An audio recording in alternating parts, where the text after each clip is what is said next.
লাগছে উত্থাপন। কি কি দিয়েছিস আপাতত এখানে? এখানে আপাতত দিয়েছি সুজি আছে 1 বাটি, সেই বাটির মাপ করেই হাফ বাটি দই, টক দই আছে, আর অল্প নুন দিয়ে এটা এখন 20 মিনিটের জন্য ভালো করে এরকম একটা ব্যাটার তৈরি করে এটা এখন সাইডে রেখে দেবো। তো ওদিকে সুজিটা ভিজতে ভিজতে এদিকে ক্যাপসিকাম, টমেটো, পেঁয়াজ কুচিয়ে নেওয়া হলো, আর এদিকে গাজরটা গ্রেট করে নিয়েছি। এরপর দিদি কি করে তোমাদের দেখাচ্ছি। কড়াতে এবার সাদা তেল গরম করতে দিয়েছি। তেলটা ঠিকঠাক গরম হলে জিরে ফোড়ন দিয়ে বাকি সব সবজিগুলো ভেজে নেবো। এই সাদা তেলটা গরম হয়ে গেছে, এবার এতে জিরে ফোড়ন দিলাম।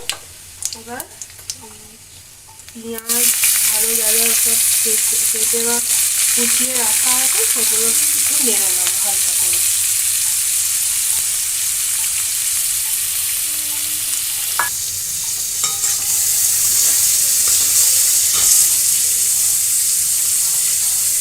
টমেটো দিলাম, ক্যাপসিকাম দিলাম, আর গাজরটা দিয়ে দিলাম।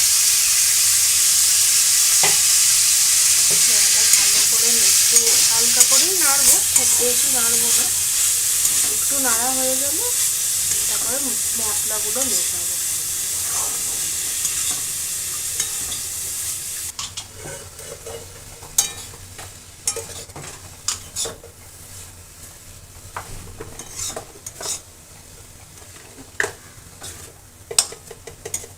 এতে এবার দিচ্ছি স্বাদ মতো নুন। ওই ব্যাটারটাতেও নুন দেওয়া আছে, সেইটা বুঝে নুনটা দিতে হবে। আর 1 চামচ জিরে গুঁড়ো, 1/2 চামচ ধনে গুঁড়ো, আর যে যেরকম ঝাল খেতে ভালোবাসে সেই তার অনুযায়ী লঙ্কা গুঁড়ো। এবার এটা হয়ে গেছে, ভালো করে পুরো মশলাটা মিশিয়ে নিয়ে এটা নামিয়ে নেব। আর এতক্ষণে ওই ব্যাটারটাও রেডি হয়ে গেছে, এবার ওটা পুরো রেডি করে বসিয়ে দেবো।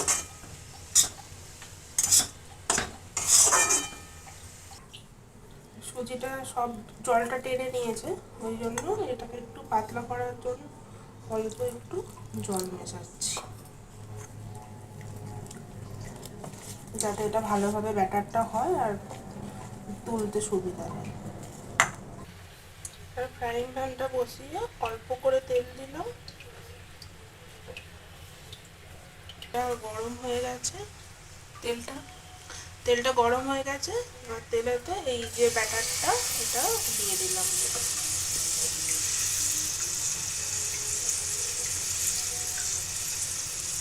সবাই সবার সুবিধা মতো যতটা দেওয়ার প্রয়োজন সেই মতোই দেবে। এটা একটু দিয়ে চারদিকে ভালো করে গোল করে ছড়িয়ে দিলাম। এরপরে যে সবজির মিক্সটা করেছিলাম সেইটা এর উপরে ভালো করে চেপে চেপে দিয়ে দেবো।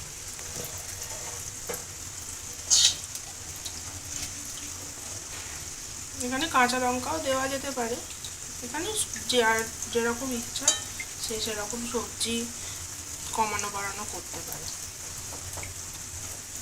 এবার এটা এখানে আমি চেপে চেপে দিয়ে দিয়েছি। এটাকে এবার 1 মিনিটের জন্য ঢাকা দিয়ে হতে দেব। 1-1.5 মিনিট মতো হয়ে গেছে। এবার এটাকে উল্টো দিকটাকে আবার অল্প করে ভেজে নেবো। সুন্দর হয়ে গেছে, সুন্দর। আবার উল্টো দিকটা আবার 1 মিনিট মতোই ঢাকা দিয়ে আবার করে নেবো। এবার হয়ে গেছে উল্টো দিকটাও, এবার এটাকে উল্টে দেবো। সুন্দর হয়ে গেছে। এবার আমি এতে একটু দেখতেও কিন্তু হেভি লাগছে। স্পেশাল জিনিস অ্যাড করবো, সেটা হচ্ছে চিজ। এই চিজটা তোমরা দিতেও পারো নাও পারো, এটা পুরোপুরি অপশনাল। আমার ইচ্ছা হলো দেওয়ার, তাই আমি একটু দিয়ে দিলাম। না দিয়েও আশা করছি খুবই ভালো লাগবে। ওই ঘরের মধ্যে আছে তাই দিয়ে দিলাম। জাস্ট 30 সেকেন্ডের জন্য দিয়ে দেবো যাতে চিজটা মেল্ট হয়ে যায়। ঢাকা দিয়ে দিলাম। স্ট্যান্ডিং টাইম হয়ে গেছে, দেখো চিজটা সুন্দর মেল্ট হয়ে গেছে, কি সুন্দর লাগছে। পুরো পিৎজা পিৎজা লাগছে না দেখতে? হ্যাঁ, আমি ভুল করে বার্গার বলে ফেললাম আগের বারে। এটা pizza, wow, healthy and tasty. সুজির পিৎজা মনে করেও খেতে পারো বা উত্তাপাম মনে করেও খেতে পারো। একদম পারফেক্ট, ঠিক ঠিক, দারুণ। চলো বাকিগুলো আমরা বানিয়ে নিই একবারে লাস্টে দেখাবো খাবার সময়। তো আজকের মেনু সুজির উত্থাপম বা পিৎজা। আজকে ব্রেকফাস্টের জন্য আমাদের হেলদি খাবার। ওপর দিয়ে হালকা করে মরিচ ছড়িয়ে নিয়েছি আর সস দিয়ে সার্ভ করেছি। চলো এবার জেনে নিই কেমন হয়েছে। তো বলো, বৃষ্টির দিনে এটা খেয়ে কেমন লাগছে, একটু শুনি রিভিউটা কেমন। দারুণ হয়েছে, দারুণ খেতে হয়েছে, হেভি টেস্টি ব্রেকফাস্ট। তাহলে জিভে জল আনা। আর চিজটা মুখে পড়ছে, দারুণ লাগে, দারুণ স্বাদ। ঠিক আছে, চলো আজকের মতো এতটাই। আবার দেখা হচ্ছে পরের ভিডিও। তোমার খেয়ে ভালো লাগে, সবাই খেয়ে ভালো লাগবে। হ্যাঁ, বানিয়ে খেয়ে এখানে কমেন্টে জানিও কে কে বানালে। আর ভালো তো খেতে হয়েই, সেটা আর বলার কথা বলার রাখে না। টাটা আজকের মতো।